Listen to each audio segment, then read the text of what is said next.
আমার বয়স ৩২। এখন আমার অনেক সময় আছে, আমি এখন বাবু নিব না। এরকম একটা কথা আমরা প্রায় শুনি। তাই না? আমাদের বয়স ৩২-৩৩, মাত্র জব শুরু করলাম, বিভিন্ন ধরনের সমস্যা, আমরা এখন বাচ্চা নিব না। এই টাইপের কথাগুলো আমরা প্রায় শুনে থাকি। আসলে এই কথাটা কতটুকু ঠিক এখনই আপনাদেরকে বিশ্লেষণ করে বলবো, কারণ বয়স বাড়ার সাথে সাথে গর্ভধারণের ক্ষমতা আস্তে আস্তে কমতে থাকে। আমি ডক্টর ফারহানা রহমান, গাইনি ও প্রসূতি রোগ বিশেষজ্ঞ। সাধারণত আমরা যেটা বলি যে আমাদের বয়সের সাথে গর্ভধারণের সম্ভাবনা সেটা কিন্তু ধীরে ধীরে কমতে থাকে। যেমন আমাদের বয়স যদি 25 থেকে 30 হয়, তাহলে আমাদের এখানে গর্ভধারণের সম্ভাবনা 20 থেকে 25%।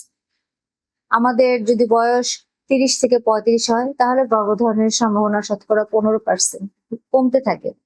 এবং আমাদের বয়স যদি 35 থেকে 40 হয়, তাহলে আমাদের গর্ভধারণের সম্ভাবনা ধীরে ধীরে কমে 10%-এ চলে আসে, এবং সাথে সাথে মিসক্যারেজের সম্ভাবনাও বাড়তে থাকে।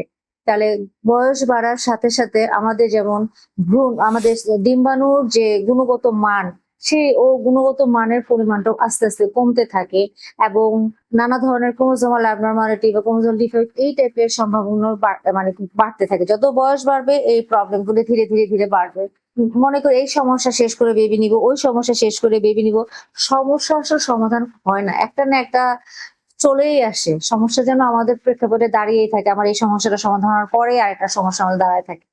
তাই আমার মনে হয় যাদের বয়স এখন 32+ বা 35+, তারা তো অবশ্যই কালক্ষেপণ না করে গর্ভধারণের একটা প্ল্যান অবশ্যই তাদেরকে নেওয়া উচিত, এবং যারা 30+, তারাও এই ব্যাপারে আমার মনে হয় একটু কালক্ষেপণ না করে আমরা এটা চিন্তা করব, যত তাড়াতাড়ি সম্ভব আমরা গর্ভধারণের পরিকল্পনা করব। ধন্যবাদ। আসসালামু আলাইকুম।